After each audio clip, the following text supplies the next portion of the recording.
মুন্সিগঞ্জের সিরাজদিখানে বাড়াবাড়িতে স্বামীকে বেঁধে রেখে স্ত্রীকে ধর্ষণ চেষ্টা ও লুটপাটের অভিযোগ উঠেছে। ঘটনাটি ঘটেছে উপজেলার কিয়াইন ইউনিয়নের নিমতলা সুখের ঠিকানা আবাসিক এলাকার ৩ নং সড়ক ব্লক বি এর ৩৯ নং বাড়িতে বুধবার বিকেলে এ বিষয়ে ভুক্তভোগী হালিমা বেগম বাদী হয়ে সিরাজদিখান থানায় একটি লিখিত অভিযোগ করেছে। অভিযোগ সূত্রে জানা যায়, মঙ্গলবার সন্ধ্যা ৭টার দিকে হালিমা বেগমের বাড়িতে ২-৩ জন লোক আসে। এ সময় সে ও তার স্বামী মনির হোসেন বাড়িতেই ছিল। তারা রুমের ভিতরে ঢুকে তাকে ও তার স্বামীকে নিয়ে অশ্লীল ভাষায় গালিগালাজ করে বিবাহের কাবিননামা দেখাতে বলে। কাবিননামা দেখালে সেটিও ভুয়া বলে ৫ লক্ষ টাকা চাঁদা দাবি করে। তারা চাঁদা দিতে রাজি না হলে তার স্বামীকে এলোপাথারিভাবে লোহার রড দিয়ে মারধর করে। তার গলায় থাকা চেইন নেওয়ার কথা বলে এবং স্পর্শকাতর জায়গায় হাত দেয় ও অশ্লীলতাহানিরও অভিযোগ করে।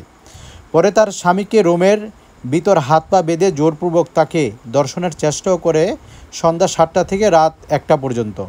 তাদের উপর নির্যাতন চালিয়ে থাকা নগদ টাকা, স্বর্ণালংকার ও চেক নিয়ে যায়। এ বিষয়ে সিরাজদিখান থানার ভারপ্রাপ্ত কর্মকর্তা খন্দকার হাফিজুর রহমান বলেন, অভিযোগ পেয়েছি, তদন্ত সাপেক্ষে আইনানুগ ব্যবস্থা নেওয়া হবে।